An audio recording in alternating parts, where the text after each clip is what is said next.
Have you ever found yourself stuck in the same argument over and over again? You swear you'll handle things differently next time, but before you know it, you're back in the same conversation, saying the same things, feeling the same frustration. It's not just you, it's the natural order of things. We get caught in patterns, especially in close relationships where we get comfortable. These patterns feel automatic because they are. Your brain loves predictability, even when predictability is the very thing that keeps you stuck. Here's the good news.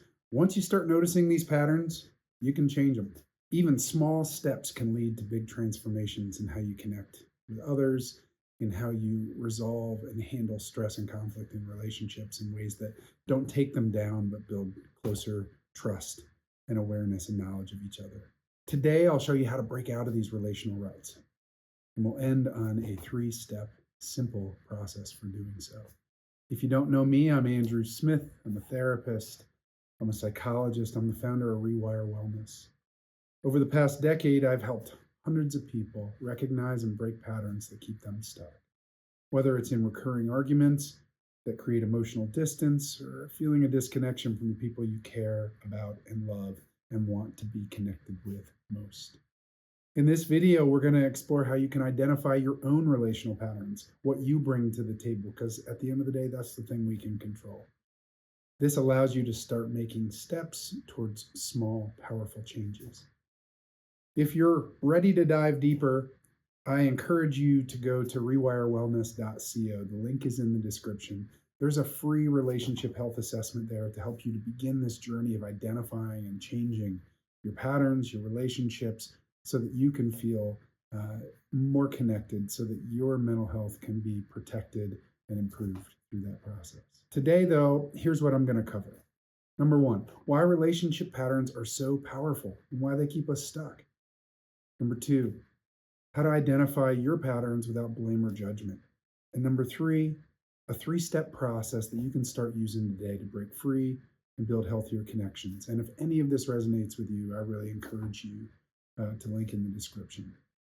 So, part one, why relationship patterns keep us stuck. Let's start with the basics. Patterns, they are everywhere in nature, in our daily routines, and yes, in our relationships. Yours isn't special and unique in that way.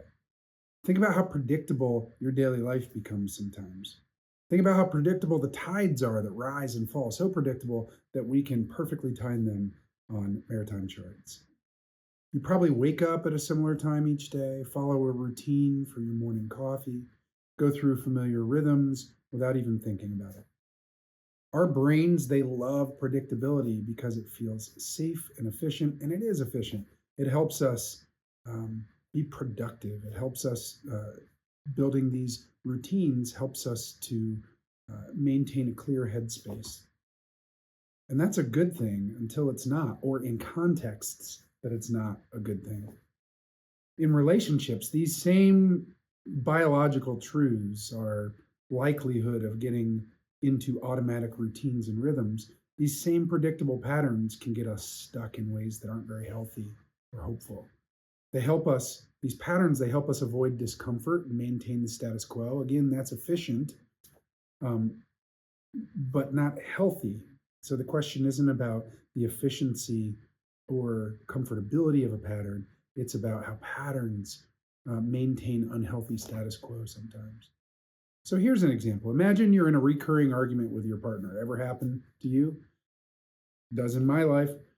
Every time it starts, you both react in exactly the same way without realizing it. Maybe you push and the other pulls, and your partner pulls away, or vice versa. Your partner pushes and you pull away. This, what we would call an anxious avoidance dynamic or pattern. It feels automatic because it is. But the good news is that once you start noticing these patterns, you can change them.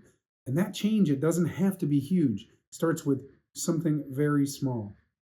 What's really cool about identifying patterns is that it doesn't take much to start to redirect and reroute them. It takes a pattern taking two people or to engage in a dynamic. It involves steps that each person plays a role in. And when you remove yourself from that step or that role because you've identified it, a new pattern has an opportunity to form. So small changes, small identifications, and small changes that come from those can make a big difference and really change the course of a relationship. So let's move to part two. How do you start with this process of identifying patterns?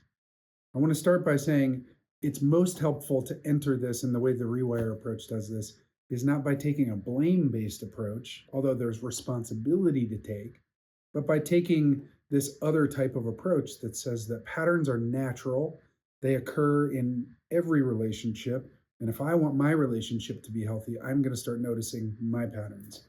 So they happen everywhere. Here's the thing about patterns, they're not anyone's fault. They're co created by the people involved. Sometimes they're based on family histories of having the same pattern over and over again across generations. But the key to breaking them is non judgmental observation. Again, they're natural, they happen to everyone. So if they happen to everyone, you doing the work to identify your patterns non judgmentally helps you to step up to this reality and do something that is happening in the world all around you in every relationship that you know about, even the most healthy. So at Rewire, we always start by asking, number one, what can I notice that's happening here? Number two, how do I and how does the other person in this pattern react? Number three, what emotional needs or emotional processes, if I observe inside non judgmentally, are driving these reactions? Let's ground this in a case example. Let's take Sarah and Mark's story. Every Sunday evening, they get themselves in this same argument. Sarah expresses frustration about how little's been done around the house, and Mark responds defensively, to which Sarah responds to say, I guess you don't care about me, to which Mark responds to say, you're saying something so big and I can't handle it. I'm done with this conversation. We have it all the time, and walks away. Only to wait for that to repeat again in 3 days, 5 days, a week. And let's say that I'm working with Mark in this instance. It's not that Sarah and Mark don't care about each other, they're deeply committed to each other.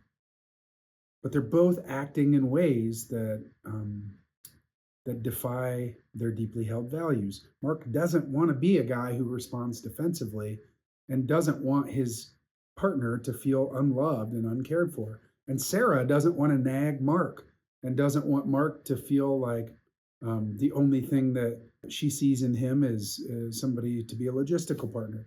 Neither of them are living up to their values, but I'm working with Mark in this case. So the thing that Mark does in this pattern is when Sarah's upset, he responds defensively. And he does this in all kinds of different situations. So the moment that we can predict and understand with Mark, if we're non judgmentally observing this, is that he is going to respond defensively and do something that spins the pattern out of control in a very predictable way.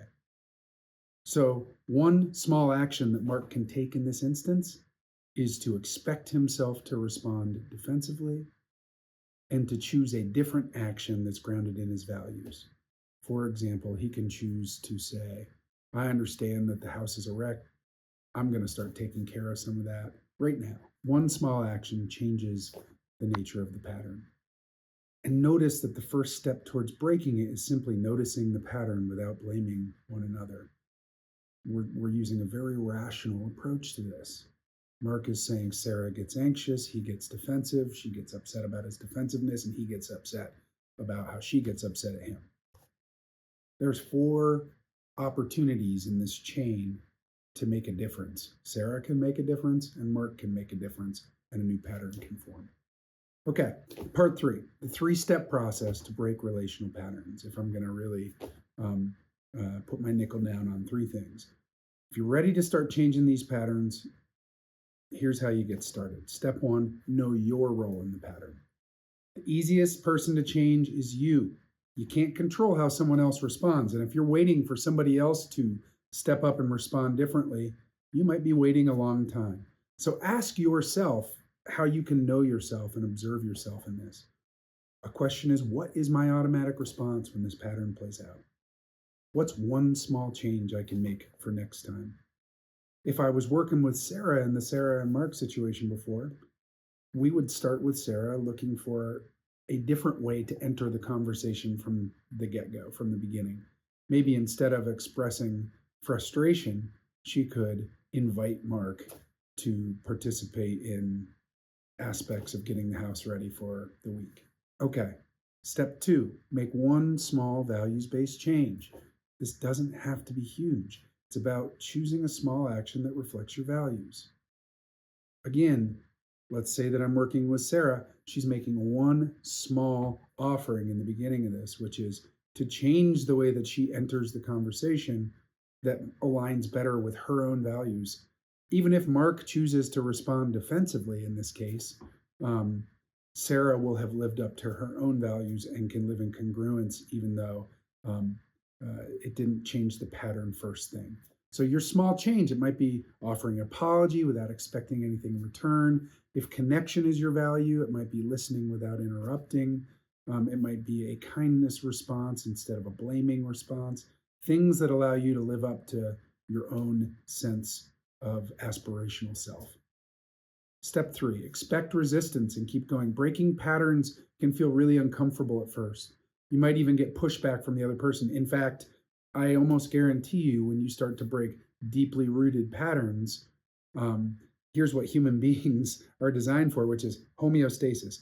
Even if a pattern is unhealthy, we want it to stay the same. That's how we end up telling the same stories about each other in crazy making kinds of ways, even if it's not healthy. So when you decide that you're going to notice a pattern and you're going to start changing small actions to align better with your values to break that pattern, expect the other person who's not on the same wavelength necessarily to do some pushback out of this deep human desire to keep things the same, this deep human automation process. I nearly promise, though, that if you stick with it, you'll start to notice subtle shifts, and those shifts can lead to real transformation, maybe just not the first time. So, in closing, what patterns are showing up in your relationships? What's one small change you can try to start to break free of these patterns? If you're ready to dive deeper, I really encourage you to try our relationship health assessment and plan builder at rewirewellness.co. Remember, breaking patterns is not about perfection. It's about staying engaged, owning the parts that you can own, observing non judgmentally what you're seeing real honestly from yourself and from the other person in the pattern. Thank you so much for watching. And don't forget to like this video, comment below, subscribe for more content on building healthier relationships, living a values-driven life. If you ever feel stuck in the same argument, emotional loop with someone you love, this video I hope was helpful to you. Thanks.